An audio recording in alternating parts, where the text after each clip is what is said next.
you know, it's a magnificent animal. And like I said earlier, it's very quick resolved. He just goes into the pipe, into the bag, and ties it up, gives this little spiel, and then goes off. But the people there have become so calm about it. He's getting calls nowadays saying, yes, there's a king cobra in the yard. If it comes in the house, we'll call you. Otherwise, we're okay. I mean, can you imagine a 12-foot, 14-foot snake in your backyard? Well, I recommend that everyone has one because, no, wait a minute, because it eats all the snakes that are really dangerous. That's their only, basically their The only cobras, diet are other snakes. the vipers, the So that's kraits, being the ones that kill these 60,000 people are getting scoffed up by the king cobra.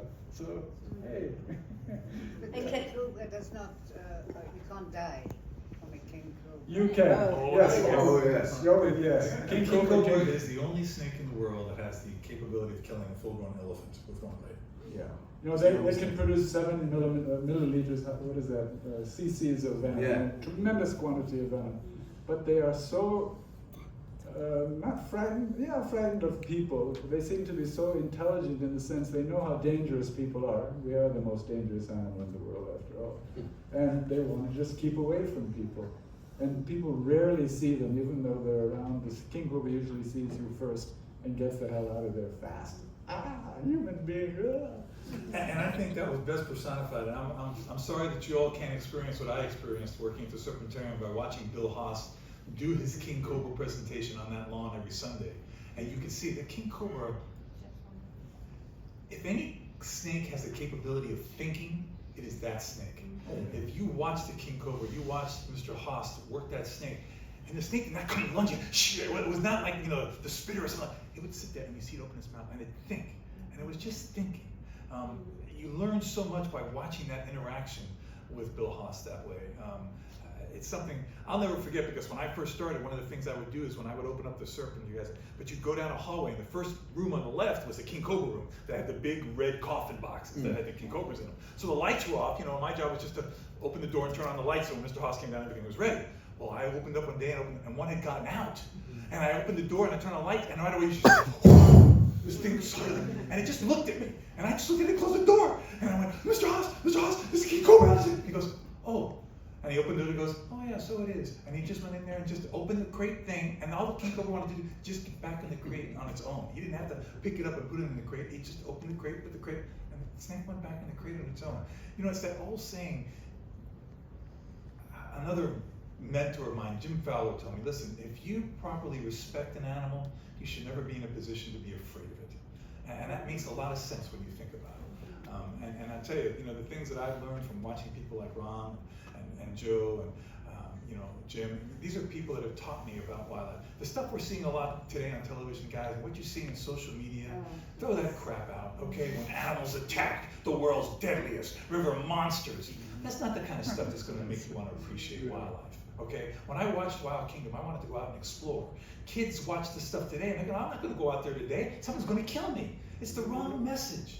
It's the wrong message. It's that old saying, in the end, we protect what we love what we understand, and we understand what we're taught. And it's our job to teach people to love this stuff. And I got that. I was lucky to have mentors like Joe and Ram and Bill Haas and those others that taught me about wildlife in that way. And that's why I urge you to read this book, because a lot of people think of conservationists like Ram as like, oh, you know, there's one of those scientifics, you know, that went out there, all these stat numbers and graphs and ratios and stuff. This guy was a wild dude.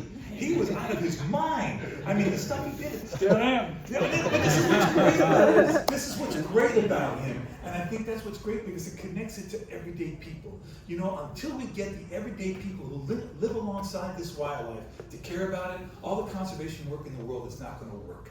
Okay? Because if we're just preaching to the choir, a bunch of academics and a bunch of researchers, that's not doing it. We got to get the people in the street to understand. I remember the first time I moved into my house, my father was Cuban, okay? And we moved in a house in the Redland. We're building a house, and all of a sudden I hear, bam! Like, holy shit, what happened back there? My dad's got a 12-gauge shotgun. You know what he shot? A ringneck snake. And I went, Papi, wait. Let me tell you something. The only good snake is a dead snake. And I go, Pop, there aren't even any venomous snakes in Cuba. No. Todos mal, they're all bad. And it took a long time for me to convince him, to the point where I raised baboon vipers in my house. Then my dad said, oh, it's okay, it's okay. He didn't have It's a okay." shot. He didn't have a shot.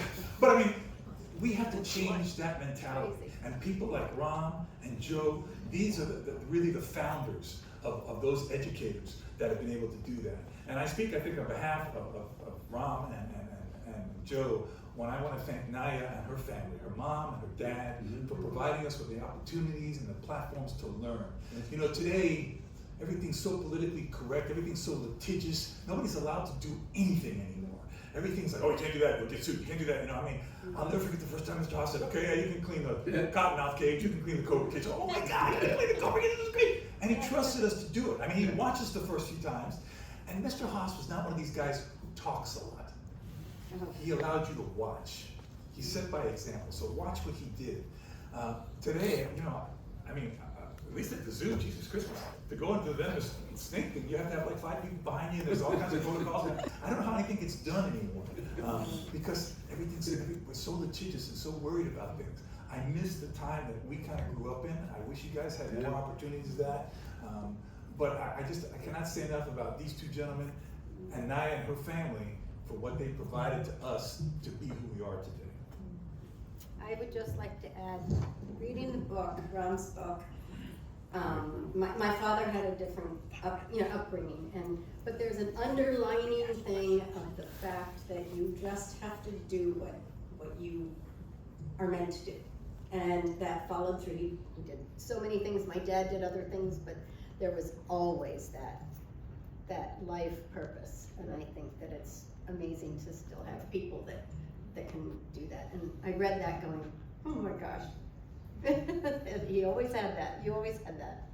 Same It thing took a as my lot of dad. courage to My leave guru, Miami. he's my new. Yeah. 5 minutes for questions, I Yes, think. there we go. No, it's 5 minutes until we go to questions. So Until we're we gonna go give you to 5 minutes to close it out, Ram. So we got still 5 minutes. Yeah, we're letting you close it out, Ram, and you and Janaki, because like I said, we're here because of you, and we cannot thank you enough. You know, your humility is overwhelming, and it's always been that way since the first day I met you. Your humility, both you and Janaki, is overwhelming.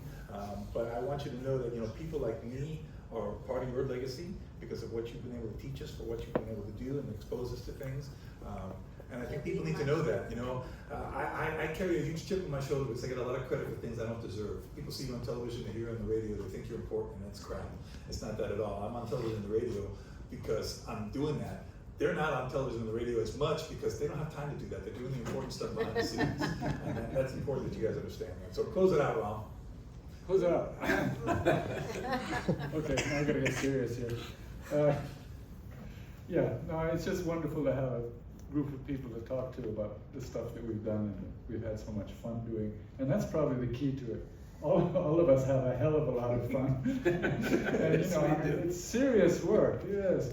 Conservation and being very careful not to get bitten and do the right thing, not to be politically correct, but getting the job done.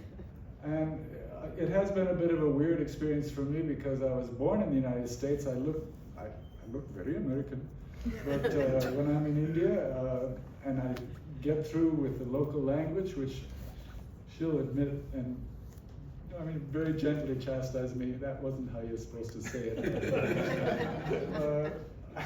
But it gets through. If you speak a local language in a country like India, and you are very obviously a white man, it just opens doors. And those are the doors that I've been able to open there have been fantastic. When I first arrived there, when I first arrived there, it was 1951. I was a little 8-year-old kid. But then I went to the United States and I tried to go to college and I got through a whole year. And then I worked for Bill Haas and ended up coming back to India in '67. When I came back, I had this, focus on setting up a snake park.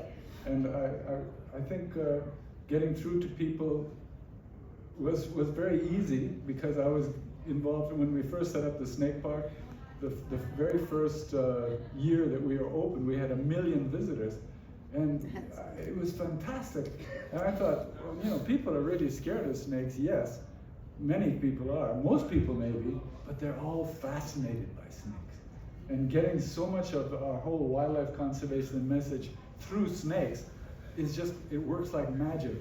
And from then on, it was just a wonderful start for what I've been able to do. Well, I want to thank everybody on this panel very much for the privilege of me being the youngster neophyte here. It's been a real privilege and an honor to be here. And we'll open the floor up for questions, I guess, right? Yes.